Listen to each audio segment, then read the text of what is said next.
Hi friends, मैं अजय आप लोगों का आदिशक्ति एकेडमी पे स्वागत करता हूँ।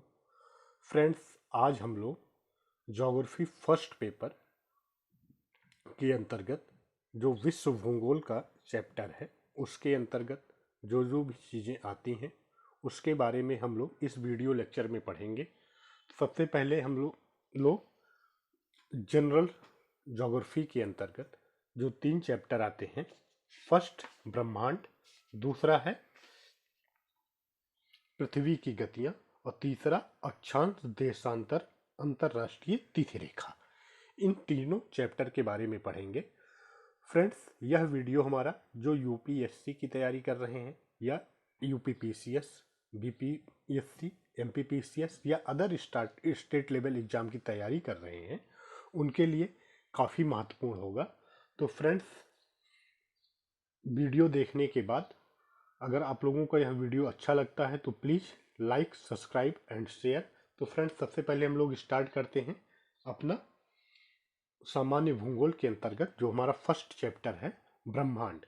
ब्रह्मांड के अंतर्गत जो हम लोग पढ़ेंगे ब्रह्मांड से संबंधित प्रमुख अवधारणाएं। दूसरा टॉपिक होगा हमारा ब्रह्मांड की उत्पत्ति से संबंधित सिद्धांत। तीसरा होगा बिग बैंग सिद्धांत। चौथा होगा लॉर्ड हेल्डन कोलराइडर तथा बिग बैंग। आकाशगंगा के प्रकार और सरस्वती आकाश गंगाओं का सुपर क्लस्टर और तारा का जीवन चक्र और तारों का रंग, तापमान एवं दूरियां।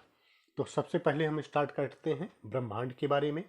तो ब्रह्मांड के बारे में हम लोग जानते हैं सूक्ष्मतम अणुओं से लेकर महाकाय आकाश गंगाओं तक के सम्मिलित रूप को ब्रह्मांड कहा जाता है।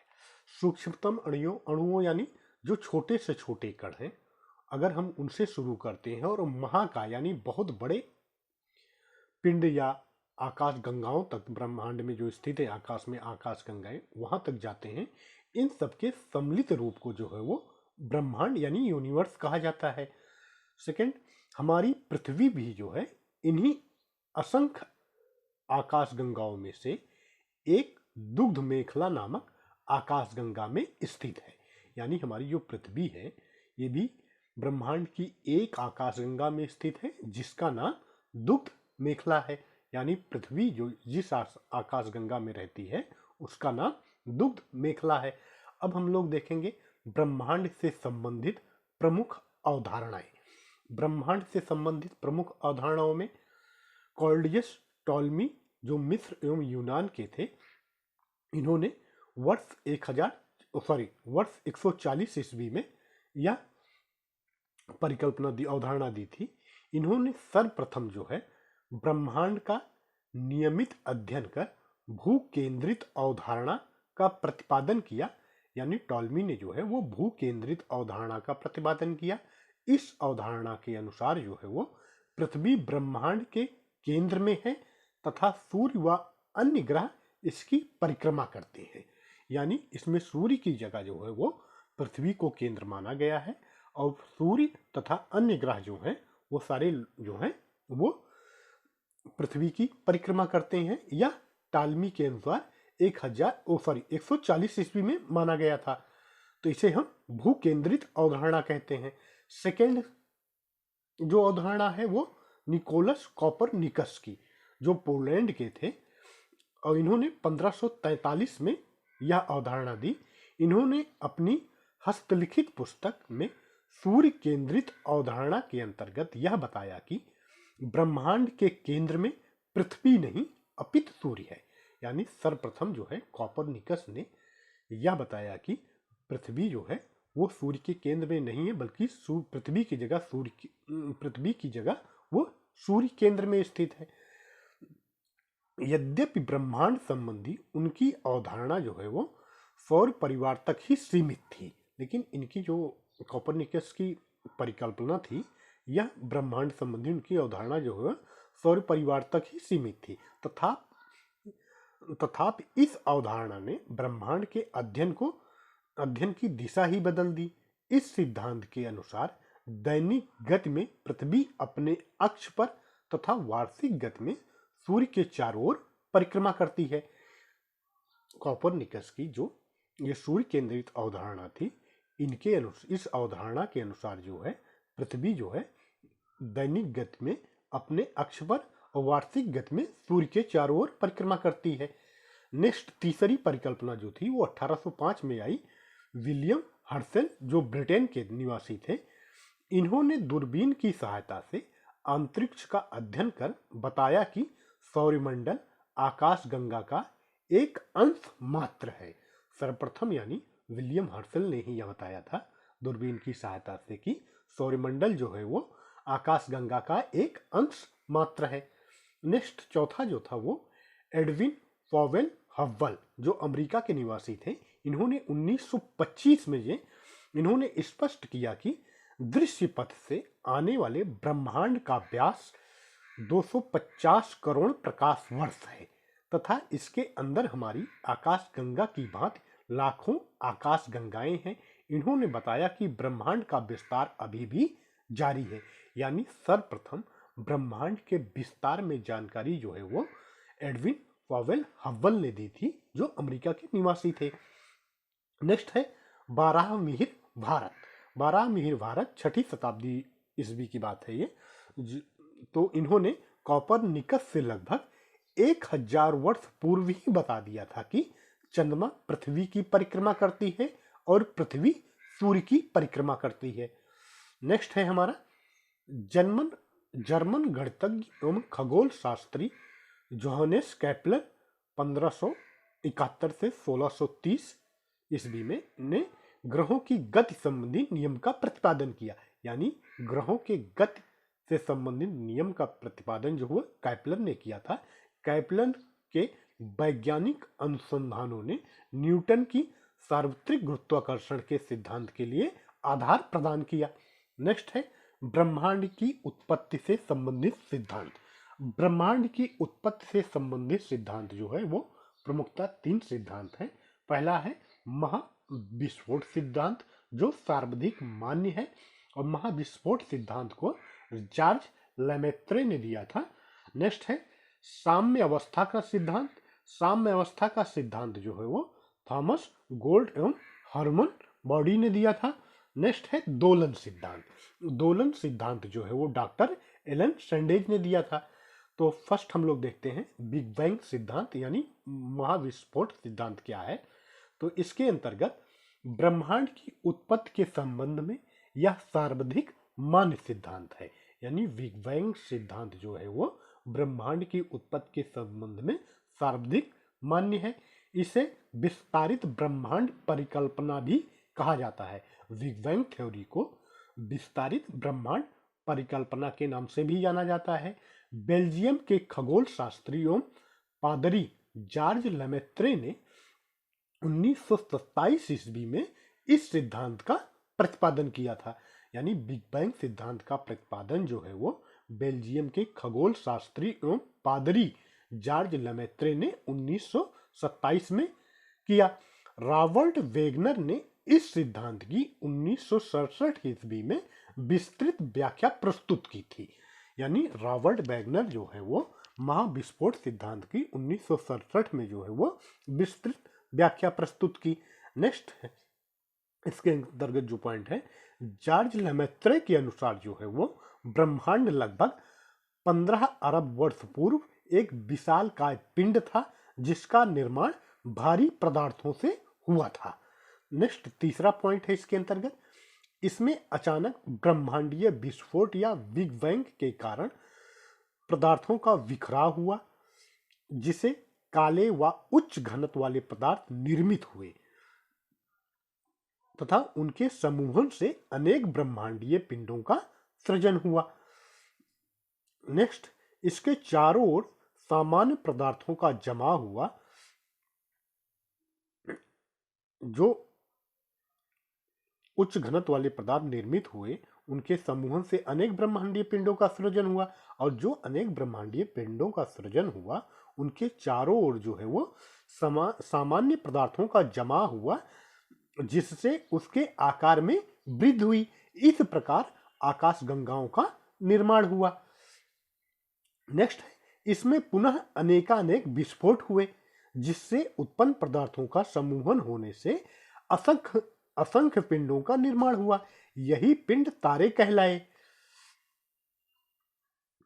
नेक्स्ट है, इसी प्रक्रिया के सतत पुनरावृत्ति से कालांतर में ग्रहों व उपग्रहों का भी निर्माण हुआ। इस प्रकार बिग बैंग परिघटना से ब्रह्मांड की उत्पत्ति हुई तथा तभी से ब्रह्मांड में निरंतर विस्तार जारी है। इसके साक्ष्य के रूप में, मानिए ब्रह्मांड के विस्तार के साक्ष्य के रूप में आकाश गंगाओं के निरंतर हो रहे विस्तार का संदर्भ दिया जाता है। नेक्स्ट है, जॉर्ज हैड्रॉन कोलाइडर तथा बिग बैंग। फर्स्ट पॉइंट इसके अंतर्गत है, जॉर्ज हैड्रॉन कोलाइडर तथा बिग बैंग के अंतर्गत ब्रह्मांड के रहस्यों को जानने के लिए European centre for nuclear research यानी सर्न ने CERN ने 30 मार्च 2010 में जनेवा में पृथ्वी की सतह से 100 फीट नीचे 27 किलोमीटर लंबी सुरंग में जॉर्ज हैड्रॉन कोलाइडर नामक एक ऐतिहासिक महाप्रयोग प्रारंभ किया। इसमें 1000 से भी अधिक वैज्ञानिक शामिल थे। इसमें प्रोटॉन बीमों को लगभग प्रकाश की गति से आपस में टकराया गया तथा हिग्स बोसॉन के निर्माण का प्रयास किया गया। इस महाप्रयोग के माध्यम से ब्रह्मांड की उत्पत्ति से संबंधित उन अनसुलझी अवधारणाओं को परखने का प्रयत्न किया गया जिन्हें अब तक dark matter, dark energy, one more dimension व गॉड पार्टिकल के नाम से जाना जाता रहा है।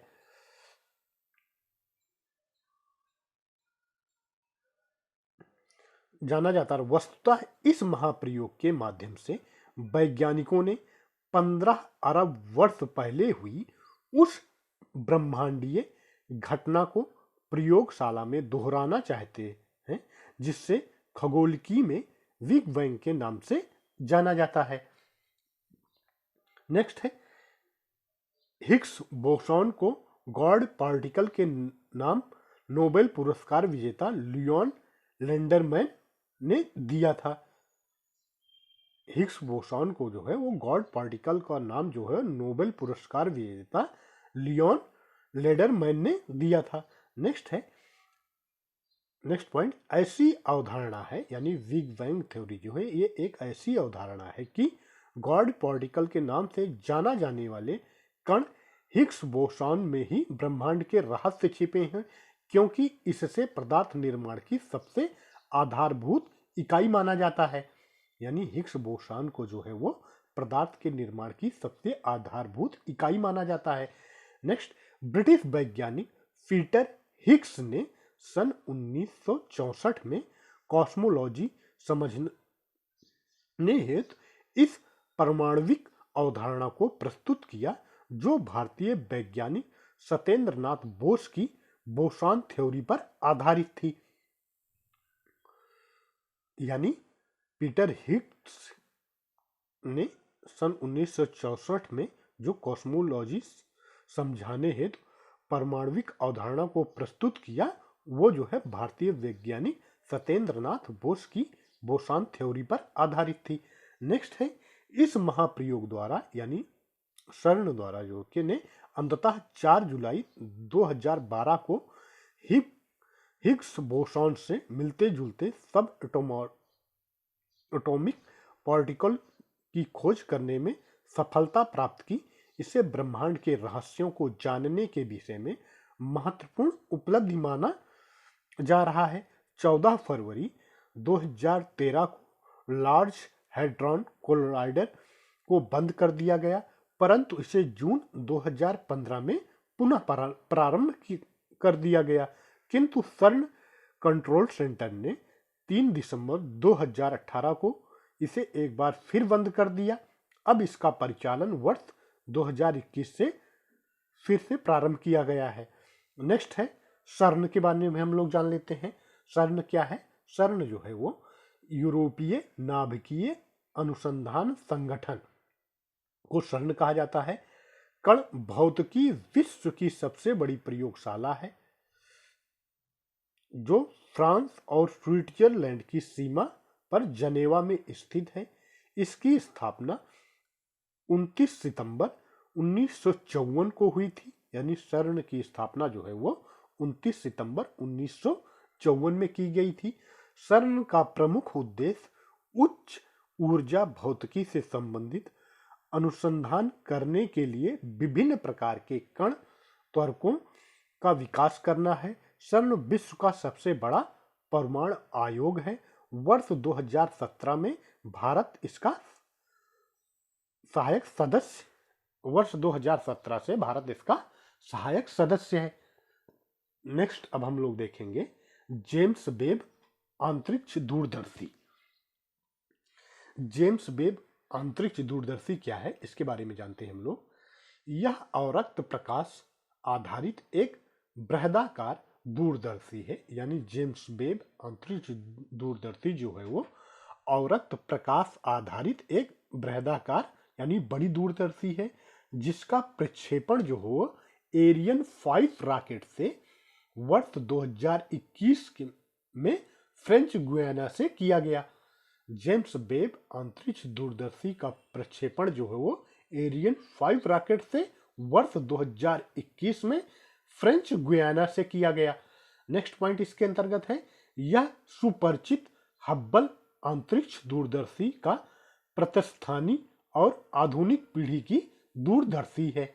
नेक्स्ट तीसरा पॉइंट यह है, यह विश्व की सबसे बड़ी अंतरिक्ष दूरदर्शी है।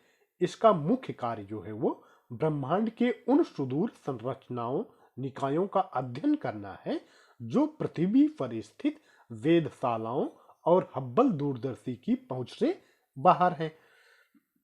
नेक्स्ट पॉइंट, जेम्स वेब अंतरिक्ष दूरदर्शी का निर्माण जो है वो अंतरिक्ष एजेंसी जैसे नासा, यूरोपियन अंतरिक्ष एजेंसी तथा कनाडाई अंतरिक्ष एजेंसी के आपसी सहयोग से किया गया है। यानी जेम्स वेब अंतरिक्ष दूरदर्शी का निर्माण जो है वो 3 प्रमुख अंतरिक्ष एजेंसियों के सहयोग से हुआ है। नासा, फर्स्ट नासा, दूसरा यूरोपियन अंतरिक्ष एजेंसी और तीसरा कनाडाई अंतरिक्ष एजेंसी। नेक्स्ट अब हम लोग पढ़ेंगे आकाश गंगा के बारे में। फ्रेंड्स, अगर यह वीडियो आप लोगों को अच्छा लग रहा है तो please like, subscribe and share. आकाश गंगा के बारे में हम लोग जानते हैं। आकाश गंगा तारों का एक विशाल पुंज है। ब्रह्मांड में लगभग 100 अरब आकाश गंगाएं हैं। प्रत्येक आकाश गंगा में अरबों तारे हैं। तारों के अतिरिक्त आकाश गंगा में धूल एवं गैस भी पाई जाती है। आकाश गंगा में 98% भाग जो है वो तारों का तथा 2% भाग जो है वो गैस, हाइड्रोन या धूलकण का होता है। यानी आकाश गंगा जो है ये तारों का एक विशाल पुंज है। ब्रह्मांड में लगभग 100 अरब आकाश गंगाएं पाई जाती हैं। प्रत्येक आकाश गंगा में अरबों तारे पाए जाते हैं। तारों के अतिरिक्त आकाश गंगा में धूलकण एवं गैसें भी पाई जाती हैं। आकाश गंगा में लगभग 98% भाग जो है वो तारों का है और 2% भाग जो है वो गैस, हाइड्रोजन या धूलकण का होता है। नेक्स्ट दूसरा पॉइंट जो है, आकाश गंगा को प्रायद्वीपीय ब्रह्मांड भी कहा जाता है। यानी आकाश गंगा का दूसरा नाम हम लोग देख सकते हैं यहाँ पर कि आकाश गंगा को प्रायद्वीपीय ब्रह्मांड भी कहा जाता है। हमारी पृथ्वी दुग्ध मेखला नामक आकाश गंगा का एक भाग है और हमारी पृथ्वी जो है वो दुग्ध मेखला नामक एक आकाश गंगा है, उसी का एक भाग है। बृहद मैग्नेटिक मेघ, लघु मैग्नेटिक मेघ, Ursa Minor system, sculptor system, Draco system या अन्य आकाश गंगाएं हैं। ये जो है आकाश गंगाएं अन्य आकाश गंगाओं का नाम है, जिसमें बृहद मैग्नेटिक मेघ, लघु मैग्नेटिक मेघ, अर्सा माइनर सिस्टम और स्कल्पचर सिस्टम और ड्रैको सिस्टम या अन्य आकाश गंगाएं हैं। नेक्स्ट हम लोग देखते हैं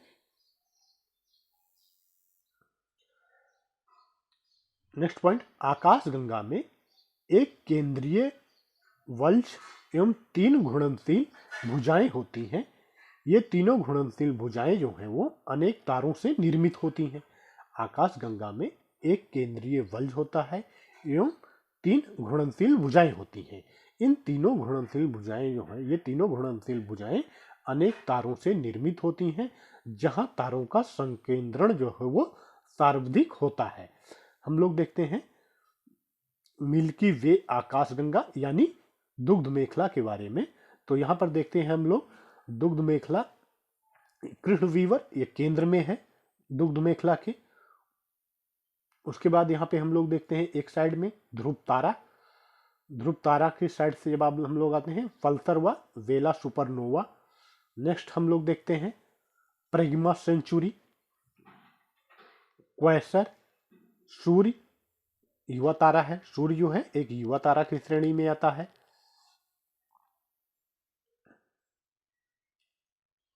तो ये फिगर हम लोग इस तरह देख सकते हैं। नेक्स्ट जो है आकृति के आधार पर आकाशगंगाएं जो है वो 3 प्रकार की होती हैं।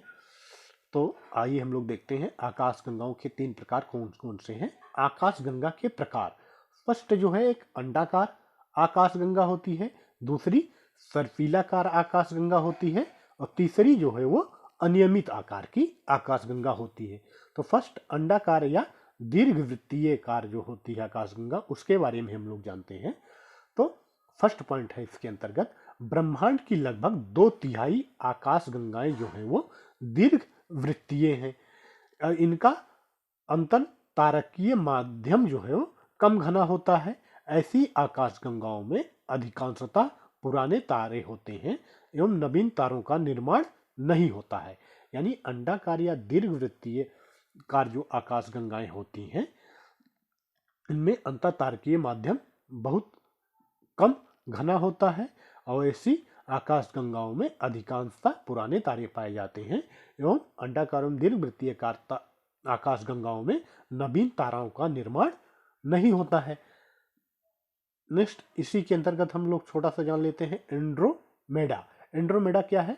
एंड्रोमेडा सर्पिलाकार तापपुंज हमारी आकाशगंगा से सबसे निकटतम स्थित आकाशगंगा है।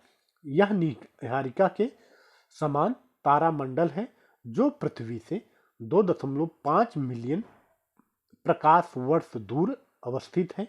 इसे देवयानी तारामंडल भी कहा जाता है। देवयानी तारामंडल भी कहा जाता है, यानी देवयानी तारामंडल का दूसरा नाम जो है वो है एंड्रोमेडा। तो हम लोग यहाँ फिगर में देख लेते हैं एंड्रोमेडा कहाँ पे है। तो हम लोग देखते हैं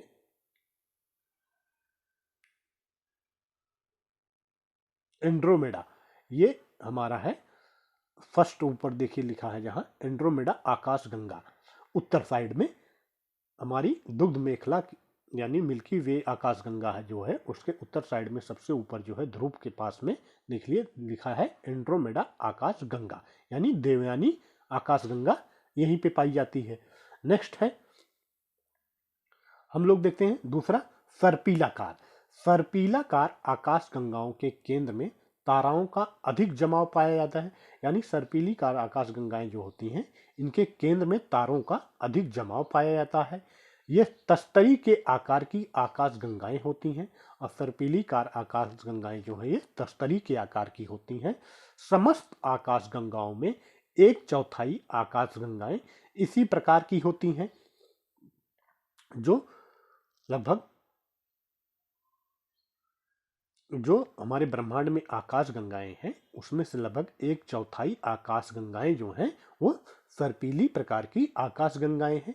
मिल्की वे जो है एवं एंड्रोमेडा जो है वो सर्पिलाकार आकाशगंगा के ही उदाहरण है। यानी मिल्की वे और देवयानी तारामंडल भी जो है वो सर्पिलाकार आकाशगंगा का उदाहरण है। तीसरा हम लोग देखते हैं अनियमित आकाशगंगाएं। अनियमित आकाशगंगाएं मुख्यतः नवीन ताराओं द्वारा निर्मित होती हैं। ब्रह्मांड की सभी आकाशगंगाओं का 10वां भाग इसी प्रकार का है। नेक्स्ट है लाइमेन अल्फा ब्लॉस। लाइमेन अल्फा ब्लॉस क्या है, इसके बारे में हम लोग जानते हैं। लाइमेन अल्फा ब्लॉस जो है ये अमीबा के आकार की एवं 20 करोड़ प्रकाश वर्ष चौड़ी विशालकाय आकाश गंगाओं और गैसों का समूह है। लाइमेस अल्फा ब्लॉस जो है वो अमीबा के आकार की एवं 20 करोड़ प्रकाश वर्ष चौड़ी विशालकाय आकाश गंगाओं और गैसों का समूह है। इस विशालकाय संरचना की आकाश गंगाएं ब्रह्मांड में उपस्थित अन्य आकाश गंगाओं की अपेक्षा जो है एक दूसरे से 4 गुना अधिक समीप है। नेक्स्ट पॉइंट, हमारी आकाश गंगा को दुग्ध मेखला कहा जाता है। वर्ष 2005 में स्पिट्जर स्पेस टेलीस्कोप ने आकाश गंगा के आकार के विषय में पूर्व अवधारणाओं एवं विभ्रम के विपरीत इस बात के स्पष्ट साक्ष्य प्रस्तुत किए कि आकाश गंगा का आकार दंड सज्जित सर्पिलाकार है। इस प्रकार की आकाश गंगा में नए व पुराने तारे सम्मिलित होते हैं। Next point, Orion nebula. Orion nebula क्या है? ओरियन नेबुला हमारी आकाश गंगा के सबसे शीतल और चमकीले तारों का समूह है। ओरियन नेबुला जो है वो हमारी आकाश गंगा के सबसे शीतल और चमकीले तारों का समूह है। हमारी आकाश गंगा का व्यास 1,00,000 प्रकाश वर्ष है, यानी दुग्ध मेखला जो हमारी आकाश गंगा है उसका व्यास जो है वो 1,00,000 प्रकाश वर्ष है। सूर्य हमारी आकाश गंगा का एक तारा है। यह आकाश गंगा की परिक्रमा 200 मिलियन यानी लगभग 20 करोड़ वर्ष से भी अधिक समय में कर रहा है। प्लेनेमस सौरमंडल से बाहर एक जैसी दिखाई देने वाला जुड़वा पिंडों का एक समूह है। प्लेनेमस जो है वो सौरमंडल से बाहर एक जैसा दिखने वाला जुड़वा पिंडों का समूह है। साइरस व डॉग स्टार पृथ्वी से लगभग 8.6 प्रकाश वर्ष दूर स्थित है तथा यह सूर्य से दोगुने द्रव्यमान वाला तारा है। साइरस और डॉग स्टार जो है वो पृथ्वी से लगभग 8.6 प्रकाश वर्ष दूर स्थित है और यह सूर्य से लगभग दुगने द्रव्यमान वाला तारा है। यह सूर्य से 20 गुना अधिक चमकीला, साइरस और डॉग स्टार जो है वो सूर्य से 20 गुना अधिक चमकीले तथा रात्र में दिखाई पड़ने वाला सर्वाधिक चमकीला तारा है। नेक्स्ट, प्रेक्सिमा सेंचुरी के बारे में हम लोग जानते हैं। प्रेक्सिमा सेंचुरी जो है सूर्य का निकटतम तारा है। यह सूर्य से 4.2 प्रकाश वर्ष दूर है। नेक्स्ट हम लोग देखते हैं गैलीलियो के बारे में। गैलीलियो ने 1609 ईस्वी में पहली बार दूरबीन का प्रयोग करते हुए रात में अंतरिक्ष का अध्ययन किया। उन्होंने ऐसे तारे की पहचान की जिन्हें नंगी आंखों से नहीं देखा जा सकता है। नेक्स्ट हम लोग जाते हैं सरस्वती। सरस्वती क्या है? आकाश गंगाओं का सुपर क्लस्ट। तो सरस्वती आकाश गंगाओं का सुपर क्लस्ट क्या है इसके बारे में हम लोग पढ़ते हैं। तो फर्स्ट पॉइंट है इसके अंतर्गत, जुलाई 2017 में अमेरिकी एस्ट्रोनॉमिकल सोसाइटी की premiere research magazine the astrophysical journal में प्रकाशित शोध पत्र के अनुसार भारतीय खगोलविद के एक दल ने अब तक अज्ञात रहे आकाश गंगाओं के एक अत्यधिक बृहद समूह या सुपर क्लस्टर की खोज की है। नेक्स्ट पॉइंट, पिसीज नक्षत्र की दिशा में अवस्थित आकाश गंगाओं के इस बृहद सुपर क्लस्टर को सरस्वती नाम दिया गया है। सरस्वती सुपर क्लस्टर ब्रह्मांड में अब तक ज्ञात सर्वाधिक बृहद संरचनाओं में से एक है। यह पृथ्वी से 4 अरब प्रकाश वर्ष दूर है तथा 10 अरब वर्ष से भी अधिक आयु वाले इस आकाशगंगा समूह का द्रव्यमान जो है वो 20 बिलियन सूर्यों के द्रव्यमान के समकक्ष होता है। नेक्स्ट हम लोग जानते हैं सुपर क्लस्टर क्या होता है। तो सुपर क्लस्टर के बारे में, सुपर क्लस्टर कहते हैं आकाश गंगाओं के समूह या श्रृंखलाओं को सुपर क्लस्टर कहा जाता है। ये आकाश गंगाएं परस्पर गुरुत्वाकर्षण बल द्वारा बंधी रहती हैं, यानी सुपर क्लस्टर के अंतर्गत जो आकाश गंगाएं होती हैं वे आपस में परस्पर यानी परस्पर गुरुत्वाकर्षण बल के कारण जो है वो बंधी हुई होती हैं। वस्तुतः अनेक ग्रह एवं पिंड परस्पर गुरुत्व बंधन के कारण आकाश गंगाओं का रूप लेते हैं तथा आकाश गंगाओं के क्लस्टर पुनः सामूहित होकर सुपर क्लस्टर बनाते हैं। हमारी पृथ्वी मिल्की वे नामक आकाश गंगा में स्थित है, जो कि लाइनियाकी सुपर क्लस्टर का भाग है। नेक्स्ट हम लोग देखते हैं तारों का जीवन चक्र। तारों का जीवन चक्र के बारे में फर्स्ट पॉइंट, प्रकाशमान या प्रकाश उत्पन्न करने वाले खगोलीय पिंड को तारा कहते हैं। आकाश गंगा के घूर्णन से ब्रह्मांड में उपस्थित गैसों के बादल प्रवाहित होते हैं। इसके फलस्वरूप आकाश गंगा की तीसरी भुजा में हाइड्रोजन के बादल बनने प्रारंभ होते हैं, जिन्हें स्टेलर नेबुला कहते हैं। तो फर्स्ट चीज हम लोग जानेंगे, स्टेलर नेबुला किसे कहते हैं? प्रकाश या प्रकाश उत्पन्न करने वाले खगोलीय पिंडों को तारा कहते हैं। आकाश गंगा के घूर्णन से ब्रह्मांड में उपस्थित गैसों के बादल प्रवाहित होते हैं। आकाश गंगा के घूर्णन से ब्रह्मांड में उपस्थित गैसों के बादल प्रवाहित होते हैं और इसके फलस्वरूप जो है आकाश गंगा की तीसरी भुजा में हाइड्रोजन के बादल बनने प्रारंभ होते हैं। यानी आकाश गंगा में की तीसरी भुजा में जो हाइड्रोजन के बादल बनने प्रारंभ होते हैं, जिन्हें स्टेलर नेबुला कहते हैं। नेक्स्ट, तारों का औसत तात्विक संगठन।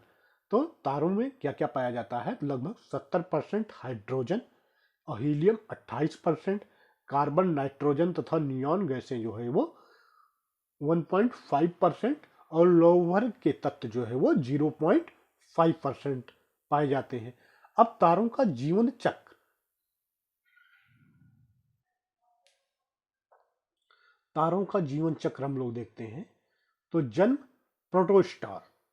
तारों का जन्म जो है वो प्रोटोस्टार से होता है और मुख्य विकास जो है वो सूर्य के समान तारे बनते हैं या बृहद तारे या दानो रक्त तारे। इनका मुख्य विकास की 3 अवस्थाएं हैं। फर्स्ट, जन्म जो है वो प्रोटोस्टार के रूप में और मुख्य विकास जो है वो सूर्य के समान तारे के रूप में होगा या बृहद तारे के रूप में होगा या रक्त दानव तारे के रूप में होगा। अब वृद्धावस्था जो है वो तारों की क्या कहलाती है? फर्स्ट, जो सूर्य के समान तारे होते हैं वो रक्तदानों में बदल जाते हैं और बृहद तारे या रक्तदानों तारे जो है वो लाल रक्तदानों के रूप में बदल जाते हैं। और मृत्यु जो है इनकी, जो सूर्य के समान तारे यानी रक्तदानों होता है वो ग्रहीय नेबुला के रूप में इनकी मृत्यु होती है और लाल रक्तदानों यानी जो रक्तदानों तारे पाए जाते हैं इनकी मृत्यु जो है वो सुपरनोवा के रूप में होती है। अब हम लोग देखते हैं अवशेष जो बचता है तारों का। जो ग्रहीय नेबुला यानी सूर्य के समान जो तारे होते हैं उनका जो अवशेष बनता है मृत्यु के पश्चात, श्वेत बौने तारे या काले बौने तारे बनते हैं। और जो रक्तदानों तारा होता है यानी सुपरनोवा की जो स्थित होती है उससे या तो नेबुला बनेगा, नेबुला से क्या होगा? न्यूट्रॉन तारा या ब्लैक होल का निर्माण होता है। नेक्स्ट, अब हम लोग इसकी थ्योरी के विषय में पढ़ते हैं। जब स्टेलर नेबुला अत्यधिक बड़ा हो जाता है तो गुरुत्वाकर्षण के प्रभाव से गैसीय पिंड जो है वो सिकुड़ने लगता है। जब स्टेलर नेबुला जो है अत्यधिक बड़ा हो जाता है तो गुरुत्वाकर्षण के प्रभाव से गैसीय पिंड जो है वो सिकुड़ने लगता है, जिसे आदि तारा कहा जाता है। आदि तारे का केंद्र अत्यधिक सघन होता है, इसीलिए इसे भ्रूण तारा भी कहा जाता है। आदि तारे को भ्रूण तारा भी कहा जाता है और भ्रूण तारा इसलिए कहा जाता है क्योंकि इस तारे का केंद्र जो है वो अत्यधिक सघन होता है। नेक्स्ट है, आदि तारे के सिकुड़ने पर गैसों के बादलों में परमाणुओं की परस्पर टक्करों की संख्या जो है वो बढ़ जाती है। आदि तारा जब सिकुड़ता है तो गैसों के जो बादल उसमें होते हैं उनमें परमाणुओं की जो परस्पर टक्कर होती है उनकी संख्या जो है वो बढ़ जाती है। अतः नाभिकीय संलयन प्रक्रिया के परिणाम स्वरूप जो है वो हाइड्रोजन के हीलियम में बदलने की प्रक्रिया प्रारंभ हो जाती है। इससे असीमित मात्रा में विकिरण ऊर्जा मुक्त होती है एवं इसके अंदर का ताप एवं दाब अत्यंत बढ़ जाता है। इस अवस्था में यह तारा बन जाता है, यानी सूर्य की तरह यह बन जाता है। नेक्स्ट है, जब धीरे धीरे ठंडा होकर लाल रंग दिखने लगता है तो इसे लाल दानों तारा या रक्त दानों तारा कहा जाता है। रक्त दानों की स्थिति में पहुंचने पर तारे का भविष्य इसके प्रारंभिक द्रव्यमान पर निर्भर करता है। यानी जब तारा रक्त दानों की स्थिति में पहुंचता है तो उसका भविष्य जो है उसके प्रारंभिक द्रव्यमान पर निर्भर करता है। नेक्स्ट जो है 1983 में जो है वो नोबेल पुरस्कार से सम्मानित भारतीय मूल के अमेरिकी खगोलविद एस चंद्रशेखर के अनुसार 1.44 सौर द्रव्यमान की श्वेत बामन के द्रव्यमान की ऊपरी सीमा है, जिसे चंद्रशेखर सीमा कहते हैं। यदि किसी तारे का द्रव्यमान सौर द्रव्यमान से कम अथवा बराबर यानी चंद्रशेखर सीमा है तो वह लाल दानों से श्वेत बामन और अंततः काला बामन में परिवर्तित हो जाता है। यदि किसी तारे का द्रव्यमान जो है वो सौर द्रव्यमान से कम अथवा बराबर है तो वह जो है लाल दानों या श्वेत बामन अंततः काला बामन में परिवर्तित हो जाता है। लेकिन यदि किसी तारे का द्रव्यमान सौर द्रव्यमान से अधिक या कई गुना अधिक हो तो द्रव्यमान के अनुरूप सुपरनोवा विस्फोट के बाद वह तारा न्यूट्रॉन तारा अथवा ब्लैक होल में परिवर्तित हो जाता है। तो ये दो स्थितियां हैं हमारी तारों के मृत्यु के उपरांत बनने की। नेक्स्ट है तारों का वर्गीकरण। तारों का वर्गीकरण जो है वो हम लोग देखते हैं। फर्स्ट, सूर्य सदृश छोटे तारे। सूर्य सदृश छोटे तारे जो है वो रक्तदानव अवस्था के पश्चात जो है वो सुपरनोवा विस्फोट के बाद यदि अवशेष सौर द्रव्यमान के 1.44 गुने सीमा के अंदर होगा यानी चंद्रशेखर सीमा के अंदर होगा तो तारा जो है वो श्वेत बामन बनेगा और अंत में कृष्ण बामन के रूप में मृत्यु की अंतिम स्थिति को प्राप्त करेगा। नेक्स्ट जो है मध्यम आकार के तारों में क्या होता है, सुपर रक्तदानव अवस्था के पश्चात सुपरनोवा विस्फोट के बाद अवशेष 1.44 सौर द्रव्यमान से 3 गुना सौरिक द्रव्यमान तक रहने वाले तारे न्यूट्रॉन तारे के रूप में परिवर्तित हो जाने की संभावना रखते हैं। यानी जो चंद्रशेखरन सीमा है वो यानी 1.44 उससे 3 गुना अधिक द्रव्यमान तक के तारे जो है वो न्यूट्रॉन तारे के रूप में परिवर्तित होने की संभावना सबसे अधिक रहती है। लेकिन बड़े आकार के जो तारे होते हैं सुपरनोवा विस्फोट के पश्चात 3 गुना सौर द्रव्यमान से अधिक अवशेष वाले तारे कृष्ण वीवर यानी ब्लैक होल में परिवर्तित होते हैं। नेक्स्ट है श्वेत बामन एक जीवाश्म तारा होता है। श्वेत बामन जो है वो एक जीवाश्म तारा होता है जिसकी बाह्य परत को स्मोक रिंग कहा जाता है। ऐसे तारे जो रक्तदानों अवस्था को प्राप्त करते हैं उनका क्रोड जो है वो अत्यधिक गुरुत्व के कारण सिकुड़ता जाता है और तापमान में अतिशय वृद्धि से क्रोड का हीलियम कार्बन में और कार्बन भारी धातुओं जैसे लोहे आदि में परिवर्तित होता है।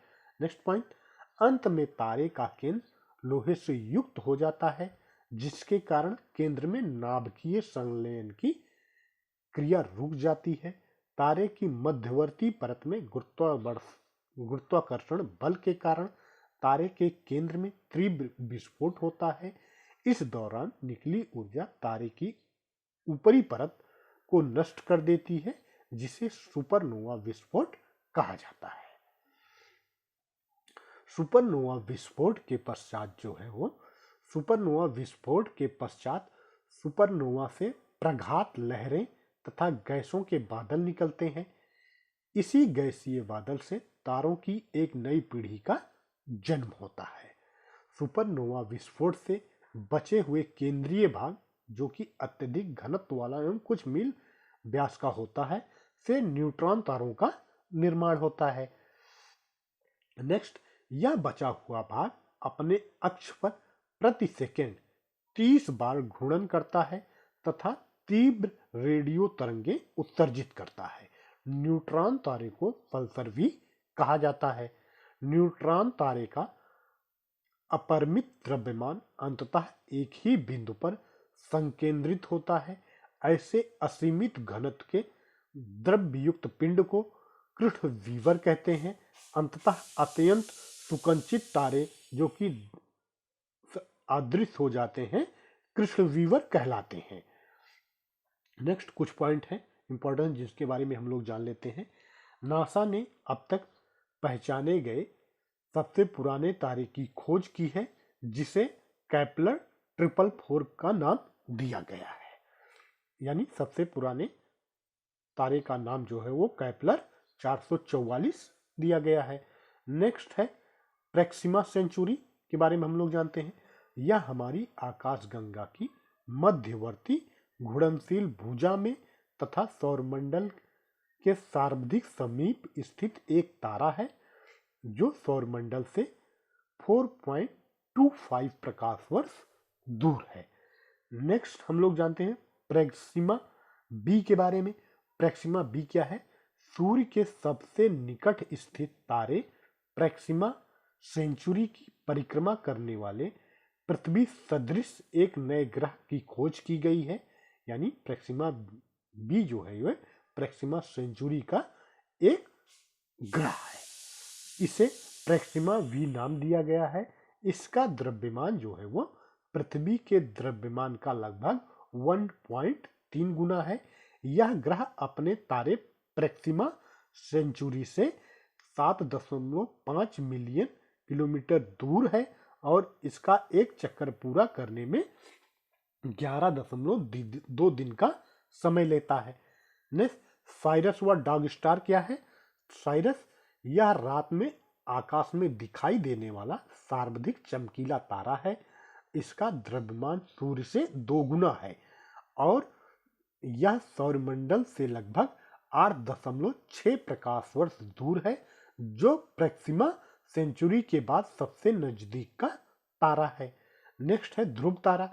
ध्रुव तारा यह पृथ्वी की उत्तरी ध्रुव पर खड़े व्यक्ति के शिरोबिंदु पर स्थित है। अर्थात इस तारे की प्रकाश किरणें जो है वो पृथ्वी के उत्तरी ध्रुव पर 90 डिग्री का कोण बनाती हैं। ध्रुव तारे की किरणों के पृथ्वी के धरातल पर आपतन कोण के आधार पर पृथ्वी के अक्षांशों का निराधरण किया जाता है। अब क्वेसर्स किसे कहते हैं? क्वेसर्स एक अर्ध तारावर्त रेडियो स्रोत है, जो 4 से 10 अरब वर्ष प्रकाश की दूरी पर स्थित है। ये प्रकाश उत्सर्जित करते हैं, यानी क्वेसर्स जो है ये प्रकाश उत्सर्जित करते हैं। इनसे आने वाली रेडियो तरंगों से इनके विषय में जानकारी प्राप्त की जाती है। नेक्स्ट हम लोग देखते हैं तारों का रंग, तापमान व दूरियां। तारों को नियमित स्पेक्ट्रम अर्थात तरंग दैर्घ्य के अनुसार विकिरण की तीव्रता के आधार पर तारों के रंग को ज्ञात किया जाता है। तारों के तापमान के द्वारा उनकी आयु का अनुमान लगाया जाता है। तारे के प्रकाश में कई वर्ण होते हैं, जैसे वेगा का प्रकाश श्वेत, रीजल का नीला, कैपल का पीला तथा वेटल गीज का रंग लाल प्रतीत होता है। तो वेगा क्या है? ये तारा है। इसका प्रकाश किस रंग का है? श्वेत है। रीजल जो तारा है इसका प्रकाश नीला है। कैपला का प्रकाश पीला है और वेटल गीजा का प्रकाश जो है वो लाल रंग का है। अन्य तारों का रंग इन रंगों के बीच का होता है। जैसे साइरस का रंग जो है वो श्वेत एवं नीला है, एवं आर्कटरस का रंग जो है वो नारंगी लाल होता है। विभिन्न रंगों के तारों का तापमान क्या होता है? विभिन्न रंगों के तारों का तापमान हम लोग ये देखते हैं। तारों का रंग, फर्स्ट नीला, जो नीला होता है उसका हम लोग तापमान यहाँ पे केल्विन में देखेंगे तो नीले तारे का तापमान जो है 50,000 केल्विन से जो है वो 28,000 केल्विन तक होता है। दूसरा जो नीला श्वेत रंग का तारा होता है उसका तापमान जो है वो 28,000 से 10,000 केल्विन तक होता है, और श्वेत का जो है वो 10,000 केल्विन से 7,500 केल्विन तक होता है। चौथा श्वेत या पीत जो या पीला तारा होता है उसका तापमान जो है वो 7,500 से 6,000 केल्विन तक होता है, और पीला का जो है वो 6,000 केल्विन से 49 यानी 4900 केल्विन 4,900 केल्विन तक होता है। छठा नारंगी रंग का जो तारा होता है उसका 4,900 से 3,500 केल्विन तक होता है, और सातवां लाल रंग का जो तारा होता है उसका 3,500 से 2,000 केल्विन तक का तापमान होता है। नेक्स्ट हम लोग देखेंगे अब अंतरिक्ष में दूरी मापन की इकाइयां क्या है। अंतरिक्ष में दूरी मापन की इकाइयां महत्वपूर्ण पॉइंट है, इसको भी हम लोग देख लेते हैं। फर्स्ट है प्रकाश वर्ष। प्रकाश वर्ष समय का नहीं बल्कि दूरी का मात्रक होता है। प्रकाश की गति लगभग 3 लाख किलोमीटर प्रति सेकंड है। एक वर्ष में सूर्य का प्रकाश जितनी दूरी तय करता है वह एक प्रकाश वर्ष कहलाता है। एक प्रकाश वर्ष 9.46 इंटू 10 की घात 12 किलोमीटर के बराबर होती है। नेक्स्ट दूसरा पॉइंट हम लोग देखते हैं खगोलीय इकाई। खगोलीय इकाई किसे कहते हैं? तो यह पृथ्वी से सूर्य के मध्य की औसत दूरी है। इसका मान लगभग 8 प्रकाश मिनट या 14.96 करोड़ किलोमीटर होता है। नेक्स्ट पार्सेक, यह दूरी मापने की सबसे बड़ी इकाई है जिसका मान लगभग 3.26 प्रकाश वर्ष के बराबर होता है।